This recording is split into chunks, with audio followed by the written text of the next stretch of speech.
A general fourth semester sociology তোমাদের MDC যারা student আছো তোমাদের কিন্তু এবার ফোর্থ সেমিস্টারে দুখানা পেপার পড়তে হবে। তো সেই দুখানা পেপার একটা হচ্ছে সিসি 4 এবং সিসি 5।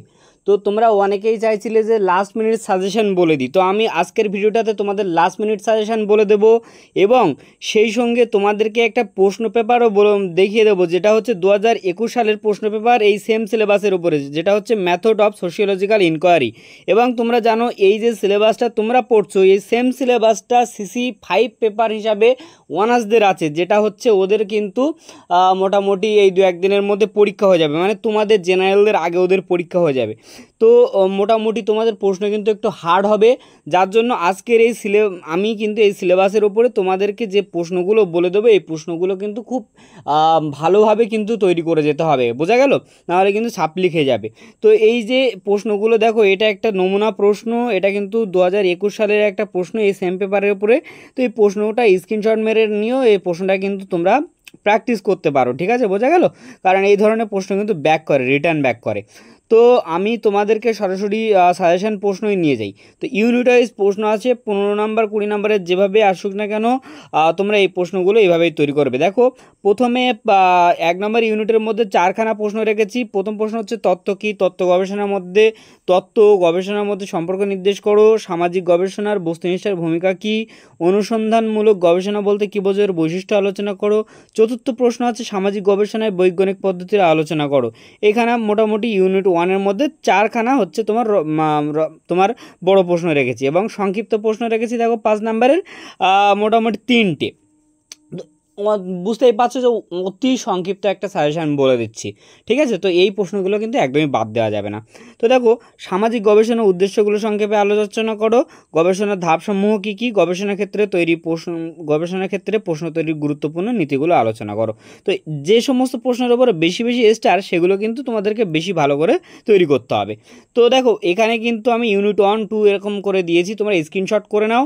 আর একটা কথা ভালোভাবে বলে দিই, এই সাবজেক্টের খুব কম মূল্যে কিন্তু আমাদের কাছে তোমরা হচ্ছে এর স্টাডি ম্যাটেরিয়াল পেয়ে যাবে। তো যারা স্টাডি ম্যাটেরিয়াল নিতে চাইছো তারা কিন্তু তোমরা এই হোয়াটসঅ্যাপ নাম্বারটায় কিন্তু আমার সাথে যোগাযোগ করতে পারো, 6295724936 এই হোয়াটসঅ্যাপ নাম্বারটায়, বোঝা গেল?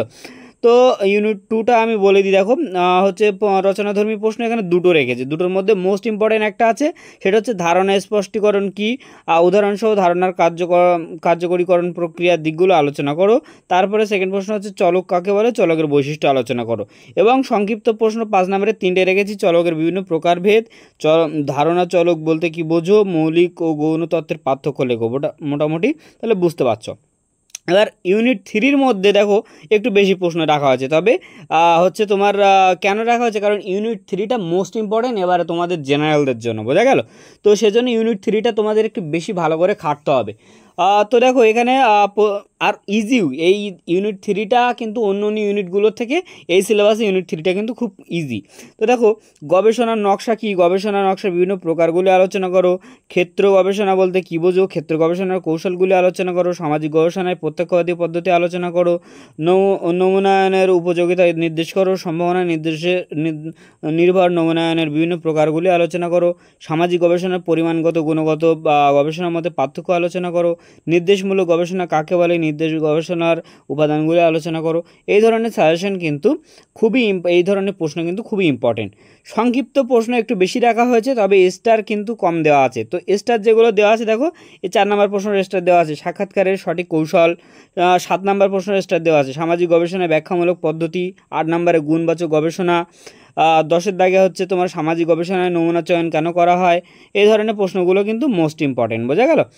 এদিকে 14 নম্বরে আছে তোমার হচ্ছে জরিপ পদ্ধতি পর্যবেক্ষণ পদ্ধতির মধ্যে পার্থক্য, সাক্ষাৎকার প্রশ্নাবলীর পদ্ধতির মধ্যে তুলনা করো।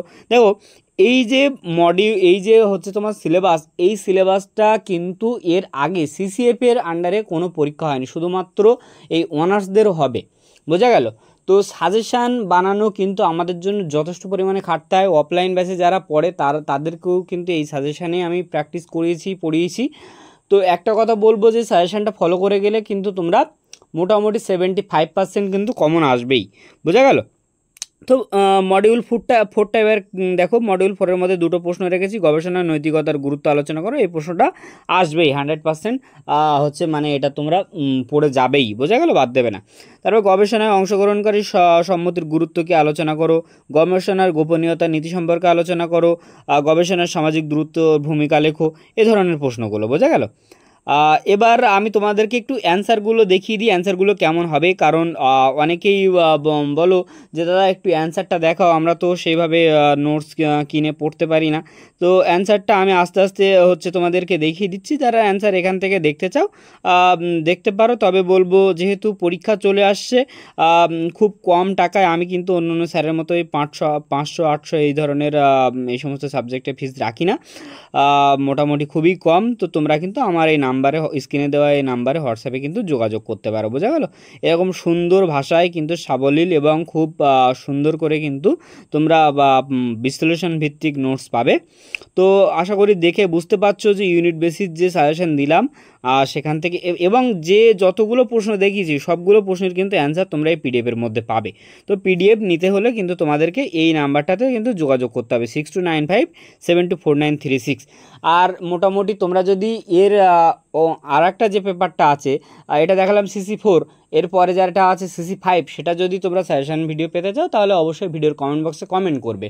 আর যারা নোটসের জন্য হোয়াটসঅ্যাপে যোগাযোগ করবে তাদেরকে একটা কথা বলে দিই, তোমরা যদি ভিডিওটার হচ্ছে তোমার দেখে চ্যানেল সাবস্ক্রাইব করে এবং কমেন্ট করে লাইক করে যদি স্ক্রিনশট পাঠাও, তাহলে কিন্তু তোমাদের ভিডিওর যে আমাদের যে নোটসের যে প্রাইস আছে তার উপরে 50 টাকা ডিসকাউন্ট করা হবে, বোঝা গেল। তো চলো আজকে ভিডিওটা এই পর্যন্তই। ভিডিওটা ভালো লাগলে অবশ্যই একটা লাইক করে দিতে ভুলো না।